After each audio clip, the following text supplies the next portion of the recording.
All right, Trey. What are we talking about here? The NES Classic Edition from Nintendo themselves. I like how you add that in there. Nintendo itself. I mean, with all those fake gimmicky products, this is like triggering me right now. I'm just like, this is real? Triggering me. Yeah. All right, so for those of you who have not actually seen this, Nintendo is announcing a release of a smaller version of, like, I think their first console, the NES. Yes, the Nintendo Entertainment System. AKA the Famicom. Some more details about it is that it comes packed with, like, you know, the actual console itself, like a totally workable, like, console. Works by itself. I think it has an HDMI cable, so it works on your TV. On any TV, new TV, yeah. Right, and it comes with, like, classic NES controllers, the exact same size as they were before. A little different, like, plug-in for it, though. Yeah, that's obviously like a proprietary, you know, to keep it so nobody can plug anything else, because that USB looks way different. Yeah. It does not. I feel like I've seen it before, but like not in a long time. Yeah. Is that an Ethernet cable plug-in? Maybe. All I know is it has like teeth on it, so it like sticks in and you have to pull it up. So it comes out on November 11th, and that's actually that's my cousin's birthday, actually. And it comes out as $60. It comes with very low base. It comes out with like 30 like already pre-installed NES games. For $60, that's pretty solid. And we actually have like the list right here. That's Balloon Fight, Bubble Bobble, Castlevania 2, Donkey Kong Jr. There's Donkey Kong Jr., Double Dragon 2, Dr. Mario, Excite Bite, Final Fantasy, awesome. Galaga, Ghosts and Goblins, cool. Wow, that's one. Gradius, Ice Climbers, Kid Icarus, Kirby Adventure, Mario Brothers, Mega Man 2. That's all you need. 2. Metroid, Ninja Gaiden, all you need. Pac-Man, all you need. Punch-Out, all you need. Star Tropics, I don't actually know that one. Actually. Right. Super C, Super Mario Brothers 1, 2, and 3. Yep. 3 that's all you need right there. Tecmo Bowl, Legend of Zelda, and Legend of Zelda 2. No one needs to play that one. No one needs to play 2. But like, look at this lineup. Yeah, it's a lot of good hitters right there. I mean, I can definitely, if I was with my brother right now, the Mega Man 2 would go off because he's a Mega Man fan. I love Mega Man 2 as well. I was gonna say Mega Man. I love Mega Man 2, but I love Mega Man 2 too. And I'm just like, I haven't played Kirby Adventure. I would love to play that. That game actually looked, when I saw it in the commercials, I was like, well, that looks like a really good game. That looks like one of those DS Kirby games. And I've heard good stuff about Double Dragon as well. Final Fantasy, always count on. And Castlevania as well, 1 and 2. But here's like where I kind of like, I guess, draw a line is, do we really need this? They have the Virtual Console. They can easily, well, I can't really say easily because I don't even know the inner workings of it, but they could put that stuff on the Virtual Console, right? Yeah. Because for the Nintendo 3DS, they had an ambassador's certificate in which you buy like the very first original within like a certain amount of time after its release, and like those people would get the certificate and be able to like download like these different like games from GBA to even the NES. It actually sounds cool. Yeah, and I forget which one of them, but I think one of them's in there. It could be Legend of Zelda, maybe. It could be Metroid. If they don't have Legend of Zelda on there, they're wasting their time. The thing is 1 and 2. Yeah, that 1 and 2. And I just think that, like, I don't know exactly why they are releasing, like, the original, like, Retro Classic Edition. Honestly, I think this is for the people that can't afford to buy the Wii U itself. Even though the price point is kind of low for a next-gen console, a lot of people that, you know, personally I know, they could barely afford rent. So, you know, I guess so. Paying $60 for something that has games that they used to play as a child, that seems like an easy barrier to reach. I guess so, yeah. Do you think the NX project was the NES thing? No. Hell no. Not even close. I think NX is going to be multi-plat, kind of like the PS Vita and the PS4, except they're going to do it with phones. And there's going to be some sort of app link that they're going to do with their that next gen console, and that's going to basically create this homogeneous system so that everyone can play on different things, but at the same time. You know what I mean? Have their own little market share. Because I think cross-platform is definitely the way to go for everything. Well, currently only Xbox and PlayStation are entertaining the idea. Yeah. Well, I mean, I have Street Fighter V on PC, and I can play with people on the PlayStation Network, and I play with them all the time. And I'm like, it crosses like one boundary, but it's just a boundary that because some people can't afford to build a PC like I can. Not only that, you can finally shut people up. Yeah. Yeah. Oh, Xbox is better. Oh, PlayStation better. PC Master Race. Yeah. This is a PC Master Race. We're all playing on the same thing. Who gives a fuck, right? Yeah, and then it's like, boom. What up, boy? You and your mods. Fucking dead. No-scope headshot. No-scope headshot. Actually, I don't think that... I'm veteran. Had a bitch on my dick the whole time, too. I don't think that's going to happen, though, because honestly, just having a mouse and stuff, you're way faster. Yeah. That's a whole different point, though. Different point. I don't know, dude. I've played with PC and with keyboard and mouse for a first-person shooter. I can't do it. You have to get used to it, trust me. Like, I literally was garbage. Gabe's a bit skeptic for the viewers at home. And then now I'm just like, it's just natural. Just like it's like playing League. When I first played League, I was garbage. It sounds a lot like, oh, it's an acquired taste. Stockholm Syndrome. I mean, yeah. I don't know.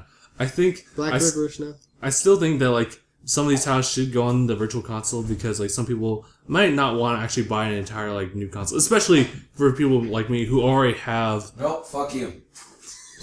For people who already have the NES in, like, its big, bulky form. Who actually blow on the cartridges and everything. And oh, yeah, you do like that. I mean, yes, I do.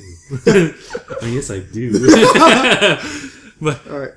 But, I mean, I do, like, I'll entertain the idea, too, because it's definitely a callback, and it's definitely showing, like, their respects to, like, the gems from, like, back in the day. The things that really built Nintendo to what it is now. Today's. Especially, like, with the timing of the NX being, like, the only thing that's really on Nintendo's mind right now. Yeah, basically they're... So this is, like, kind of, like, I hate to say it, filler a bit. It's a bit filler episode. I agree with you. Yeah, it's basically to cut the gap, maybe, get some cash flow in, just to show that they're not doing anything. They're not sitting on their asses. They're actually trying to keep the people excited or at least entertained.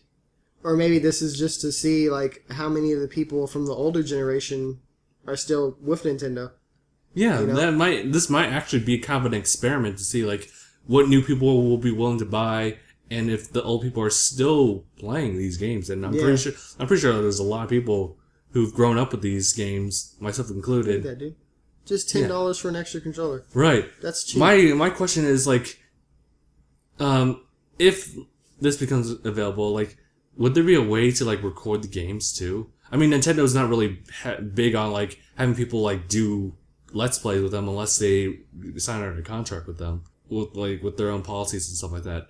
But I'm wondering, like, because they have the HDMI output and stuff like that, just like the Xbox and the PS4. I think you're gonna be able to, go through Hauppauge or some sort of video recording software to do that. I just, I don't think anyone's gonna want to do that though, because these are the classics. These are the classics. Basically ROM these. Yeah. You don't really need to use the old system.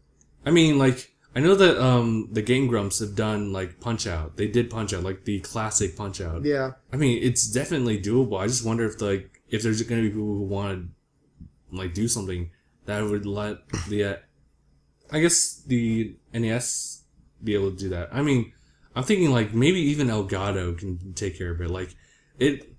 I'm not even talking about like I guess the 60 frames per second models like onwards. I'm talking about like that big cubic thing that can record not just Xbox 360, PS3, and stuff like that. It can also go to more like classic consoles, like older than that, like the GameCube and I think PS2 as well. And it already has like the plugins available for it. And I think this could also work with it too, if possible. I'm just kind of throwing that out there. But yeah, I don't know. Would you get it, Trey? The NES Classic Edition? I mean, unless I had if I had kids and stuff and I just wanted them to, like, test the waters and, what is a video game? Yeah, actually, that makes sense. I think this would be a great alternative or a great entry point to show kids where you come from. Like, this is what I used to play. That makes sense, yeah. But, I mean, personally for myself, I'm a PC gamer. I have there's nothing else in my life I need. PC for life. This would just be, something I just want to reminisce about. I think it is a cool thing, though, because there's a lot of gimmicks out there and fake stuff that claim they have all these games on it, and then you buy it, and then it turns out it's just a Chinese piece of shit thing. But then now Nintendo's like, hey, we got our own console coming out with our own games on it, and you're guaranteed these games are going to work. Right. Like, I'm for sure if I pay my $60 right now for this thing, it's gonna work. It's gonna work. It's gonna work. Yeah. Instead of trying to pull out something from that era. Yeah. Like if I were trying to pull up the NES, it'd probably work because we preserve it pretty well. But otherwise, if it's just been laying out or it got damaged, or got damaged by storage or humidity, right. something simple, it's not gonna work. And this is just a great way to keep the old things going. Right. And I don't know. I think a lot of huge Nintendo fans will definitely get the classic edition because it just has all these. It's very convenient. It is. I mean, especially how small they made it. It looks like you could carry it anywhere. Right. Carry that shit to school. Just play in the back. Play under your desk. Play under your desk. What do you play? I'm playing Legend of Zelda. Oh, let me play too. 2-player. I know. It's like, are you guys studying? You see the wire cord? Nope. No. But yeah. I'm not sure if I'll personally get it. I mean, it's very, I'm very tempted because of all these titles that I actually don't have on, the NES that my dad got. That looks like a game I'd play right there. I'd love to play Kirby Adventure. The first game I played on the NES was Mega Man 6. 6, yeah. 6. Holy hell, that was the beginning point. But all these different games, like Final Fantasy as well, I'd love to try out, the very first one. Oh, the very first one, yeah. And there's Dr. Mario, I want to try that out. And maybe, these aren't really available anywhere else. Maybe on Virtual Console if I look hard enough. But otherwise, I'm pretty sure you can find these 3 titles on Virtual Console. Right. That's but otherwise, if you want to find all of these, then you would have to resort to doing this. Yeah. Yeah. And this actually reminds me of a bundle. I think it was the Sega Genesis that did it. Where it has a bundle where it has 60 games pre-installed into it. And you just play it. It's a handheld thing. Oh, wow. Or a console thing. It's super cool. I'll show you after this. But yeah, that's pretty much it from us. I'm actually really contemplating this one because it does have games I don't have for the NES, and I would like to give it a try. I appreciate an older, innocent time. Yeah. Of all of it. I just like the animation. That game is hell. Super Mario Bros. 3, it's a hard game. It's definitely the point when they started to scale your skill a lot faster. Yeah. All right. Wow. 13 minutes. All right. I guess we're good here. Yep. So. Yeah. All right. Thank you guys so much for watching. So I'm gonna just do a bit right here. Just excuse me if I get up and #bye.